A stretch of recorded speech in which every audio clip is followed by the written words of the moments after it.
Hi, my name is Michael Adote. I'm with the Accra Toastmasters Club, Ghana's first Toastmasters Club. I've been a Toastmaster since the 1st of April 2016. That's when the journey began for me.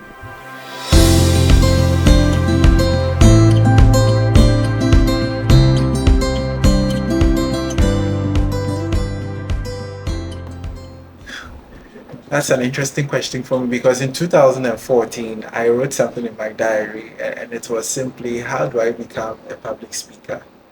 And I wrote that because I had been thinking a lot about my career, things I wanted to do. And so communication became very, very important. And I had to develop my communication skills because I wasn't that good. And so asking that question was searching for an answer. But when I asked that question in 2014, there was no answer. So I left the space to provide an answer blank. But then a year later, my wife introduced me to Toastmasters. I came for one meeting, I saw what happened, and I knew that was the answer to the question I wrote in my diary. So I visited a couple of times, and then in 2016, 1st April, I officially became a member, and I haven't looked back.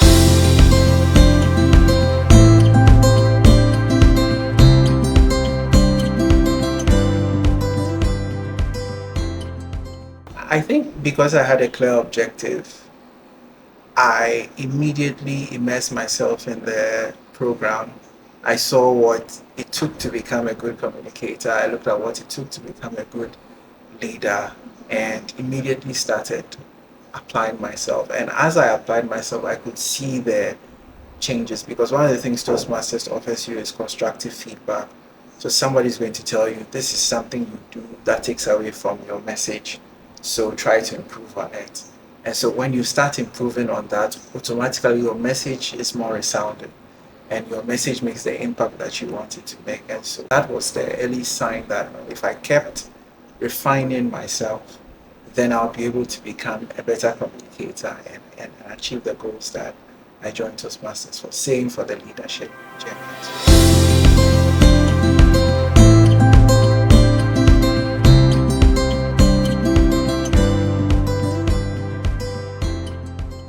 Well, I think when I joined, there was a legacy program that was being phased out before what we have now, pathways. So the legacy drew a clear distinction between the two. So there was a communication track and there was a leadership track. So it's kind of made it a little easy to determine how far you want to go as a communicator and how far you want to go as a leader. But then pathways fused the two together because really every leader should communicate and every communicator should be able to lead, in my opinion. And so that fusion was also important, but having the legacy gave me an appreciation of both worlds. And so by the time Pathways came in 2018, I saw the value of speaking and leading. And so I was able to navigate both paths pretty easily because if you don't apply what you are learning from your communication into leading and inspiring people, then it's only just words. But Toastmasters really puts you in a space where you can't just lead with words, your actions must speak because you don't have formal authority to lord anything over anybody. And so if you lead by example, you realize that you get the influence, you get the buy-in that you need, and you're able to do a lot.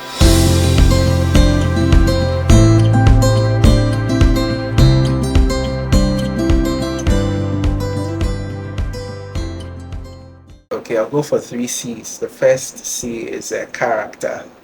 Toastmasters really teaches you not to lead in a vacuum or to just lead with words.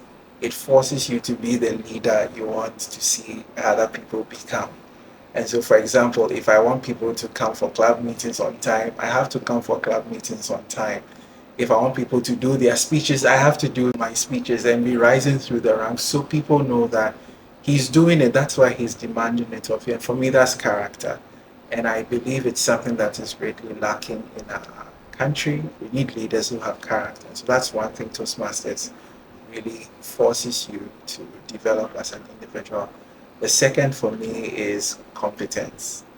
You can't call yourself a leader or a communicator and not be able to demonstrate it in your word and in your conduct. And so it forces you to also develop and hone the skills you need to be a good leader and to be a good communicator. And a lot of times people see communication as one thing or leadership as one thing, but it's a combination of multiple skill sets, a combination of experiences, a combination of so many things that must blend together to make you a consummate leader. And so that of itself places pressure on you to develop yourself and to work hard at becoming competent. So that's it. And the third word for me is creativity. One of the things I learned in Toastmasters from my experiences, people are coming from diverse background, people have unique interests, people have currencies. And when I say currencies, their value systems are very different.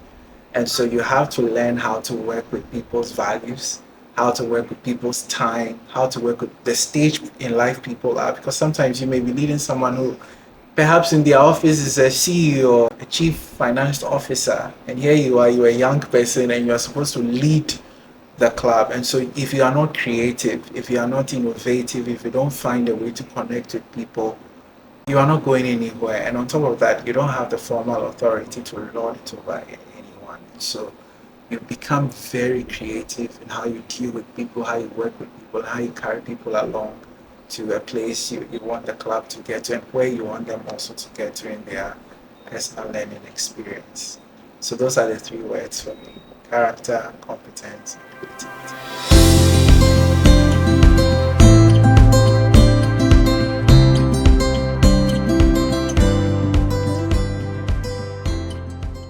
Yes, I do. And it wasn't even a club meeting because I traveled to Bamako, Mali in 2019 for the district conference. I was going to be inaugurated as the division director for Ghana Toastmasters. So I had to go.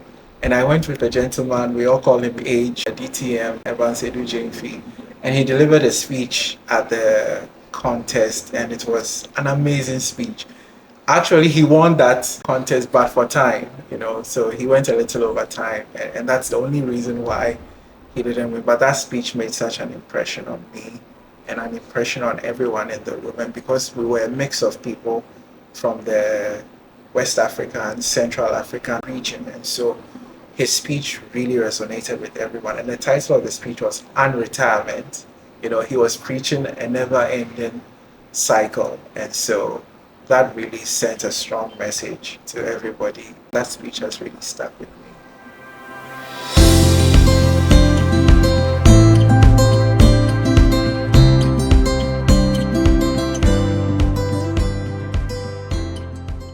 I think by nature I'm very self-motivated, and so even if there's no one, I'm driven, because I joined with a mission that I wanted to become a good public speaker, and I wanted to also develop my leadership skills. But in the process, you meet people, and there are several others. I can mention Anthony Sappho, an amazing man who just so humble yet so competent at what he does.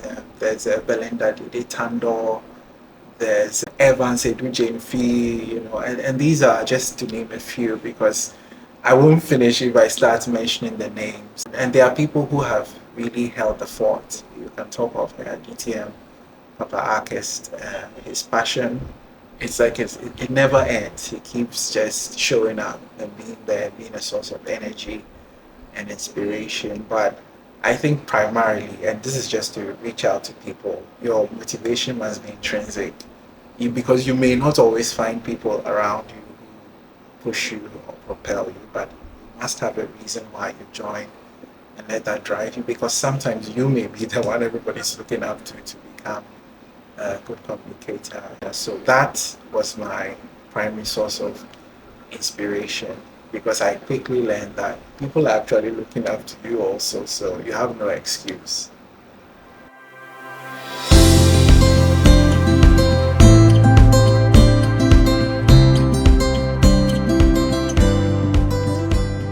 Okay, for me, it's relationships. I have built some of the greatest relationships in Toastmasters. I have friends, I have business associates, I have people I network with, and people who create opportunities for me. Somebody can say, hey, because you're a Toastmaster, I'm in this space, I think you have the skill set, so let me put in the word for you. And that opens doors. Time will fail us to mention names or instances where people have come through by virtue of just being in a close relationship with them. And it's something they do without thinking. They just, you're a Toastmaster, I'm a Toastmaster, let's help each other out. And usually it's mutually beneficial. And so for me, that has been one of the greatest lessons that Toastmasters has added. Great friendships, great networks, great opportunities.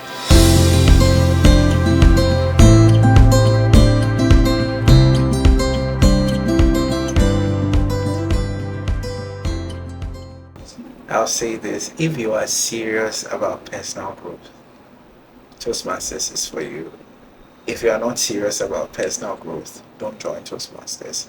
And I don't want to convince people to become Toastmasters, but I feel that if somebody really wants to grow and they are hungry to develop themselves and they join Toastmasters, they will fly. I mean, they will see the changes they want to see. They will see the improvement they want to see, and they will grow.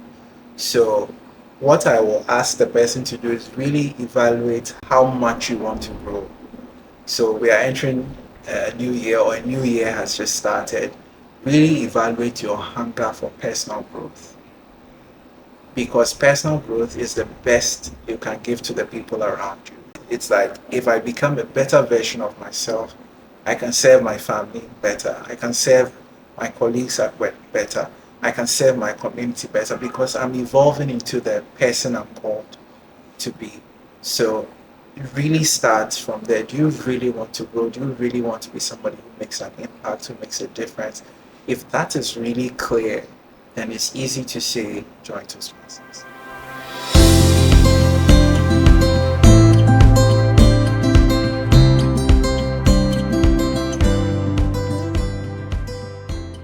I'll mention Jolate because we sponsored that club, we started that club, and that club has a lot of history because it's synonymous to co-founder of Ghana Toastmasters, Mr. Jolate. Over to you. And we are grateful that he's still alive to hear all these. And so that's definitely one club. I think Stambik is special. Stambik Toastmasters, special club. I've always felt very welcome. I've always enjoyed the creativity that they bring to bear. And I will single out East Legon, because when I was the division director in 2020, was when COVID hit in March. From July 2019 till March 2020, everything was normal. Life was just the way we always knew it, until I had to make an announcement to the Ghana Toastmasters community that everything is going virtual. And we didn't even know what to expect, but this particular club took it upon themselves to really set the pace in the virtual Toastmasters era. And they started teaching other clubs. There were templates that were even shared with the district. So it went a long way to help Central and Western Africa clubs learn how to do meetings online. For me, that is really leadership in an uncertain time. So I think I'll single out these clubs, not really because they are the top three, but I think these clubs made huge impressions on me.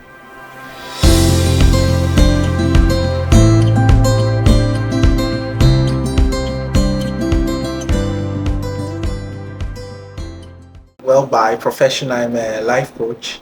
And so I do a lot of these. I focus on the mind, purpose, and leadership. Anyone who wants to follow me, it's easy to find me. It's Michael Adote. My name, if you type it on LinkedIn, you see me. If you type it on Instagram, it's anywhere. Type Michael Adote, the way that you see it on the screen, you'll find me. So it's not difficult to find me. I don't use any nicknames, so it's just Michael. And you will learn a lot when you connect with me and get to know what I do as well. Michael Adote, but the company is called Poimen. Poimen. Poimen. Poimen means shepherd. It's a Greek word for shepherd, and so it's just about leading and guiding people in their mind, purpose, and leadership journey.